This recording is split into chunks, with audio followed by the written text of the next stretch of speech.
something that will help restore consciousness to its original pure state.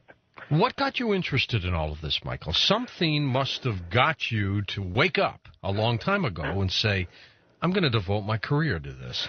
Well, yes. I mean, that happened to me back in the late 1960s. When I was in my early 20s, I was a student at the George Washington University in Washington, D.C. It was a time of great troubles for this country. I remember seeing the Capitol burning after the assassination of Martin Luther King, the 82nd Airborne Division coming in to take over. And it was also the time of an anti-war movement, just like there's something like that now.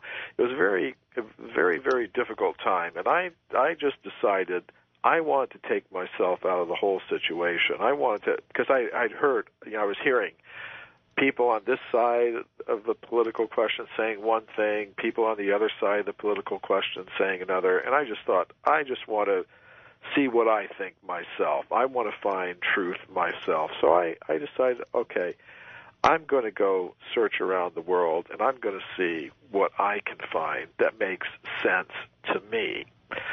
So I began a little bit of a journey of self-discovery. It first took me to Iceland, and then to Europe, and then I went to the Middle East. I spent some time in Israel. Then I went through some of the Middle Eastern countries like Turkey, Iran, Afghanistan. I made a pretty big search during that period, and I found what made sense to me was the ancient Sanskrit writings of India. I came in contact with the teachings of one of the gurus from India, Bhaktivedanta Swami, who was one of the teachers of George Harrison, for example. And through him, I became interested in these historical questions. I began looking at these ancient Sanskrit writings, and I found, okay, they describe human civilizations that existed millions of years ago in the past, going right back to the very beginning of the history of life on Earth. It is amazing. And then I looked at something, it's not just in those ancient Sanskrit writings. I began to see, well, the same thing is in the Bible, it's in the Koran, it's in the Egyptian writings, the Romans, the Greeks, practically all the people who have ever existed on this planet, except for us today, have believed that humans have been around since the beginning, and that we came ultimately from some spiritual level of reality, from some higher level of the cosmos. So I began to think, well, if what all these ancient wisdom traditions down through history have been saying is true, there should be some physical evidence to support it. So that's what got me looking into the history of archaeology, and that's when I began to find out, well, there is physical evidence to support this idea of extreme human antiquity. And then, of course, I also began researching the question, well, if we didn't come from matter, as we're now being told, where did we come from? So that. Of course, one thing is, there are a lot of different ways to find out about these things. One thing is to actually engage in the spiritual disciplines themselves, because you can get knowledge that way.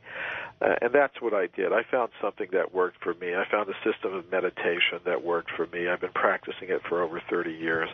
But some people, at first, the way the world is set up today, they're very reluctant, to perhaps to take up something like that themselves. They want to know, what does science have to say about these questions?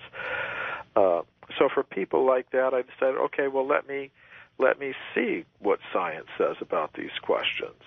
Let's see if science admits the existence of a subtle mind element that can act in ways that we can't explain by our current laws of physics. Of course, if you look in the current textbooks of physics, you're not going to find anything like that. But I decided, okay, well, let me look into the whole history of physics. I looked, for example, at Pierre and Marie Curie, who are very famous physicists. They were husband and wife. They lived at the early part of the 20th century. Nobel Prize winners. They got Nobel Prizes for discovering radium and doing all the early research on radioactivity and everything like that.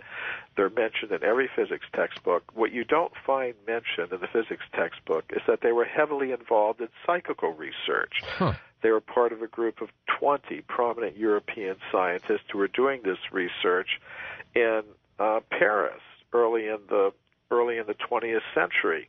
And the group included 5 Nobel Prize winners, including the Curies, and they were doing experiments with mediums. Like they did 2 years of experiments with an Italian medium named Eusapia Palladino. And these experiments were not taking place in somebody's dark living room, which is the usual stereotype. These experiments took place in scientific research institutions in Paris, like the Psychology Institute in Paris, and on one occasion, Marie Curie was controlling this woman's hands. Other scientists were holding her feet, completely controlling her. And in the middle of the laboratory room, Pierre Curie, the Nobel Prize-winning physicist, at a large table was floating in the middle of the air. He was timing how long it was floating in the air, measuring how high it was floating off the floor, about 3 feet. And, it's just absolutely amazing. After 2 years of experiments, the whole group of scientists signed documents saying these things are absolutely true. Pierre Curie wrote letters to his prominent physicist friends saying these things are absolutely true. We have to take them into account, if we're going to have a complete picture of reality. But you're never going to see that mentioned in your high school physics textbook, in your college physics textbook. And, this kind of research is going on even today. Robert John, who was head of the engineering department at Princeton University, started doing experiments with random number generators. Mm-hmm.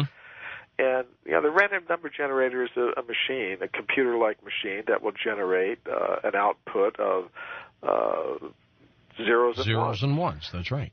He found students would sit in front of these machines. He would ask them to get them to produce more ones than zeros. They were actually able to do it just by their mental intention. Michael, stay with us. An hour is gone. We'll be back with more on Coast to Coast.